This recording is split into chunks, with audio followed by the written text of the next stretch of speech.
Now I'm going to be talking about using the mood board that I've created for this course.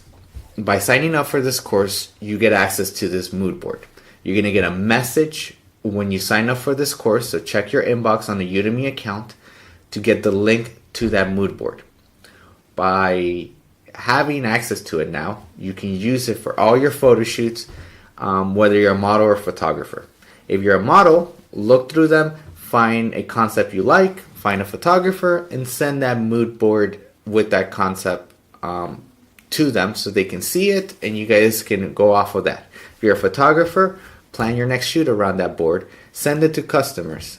I think that with this board, you can easily, if you have a model to shoot with and you guys can't decide what to shoot, you guys can look at it together. You can send it to them and say, which concepts from the list do you like?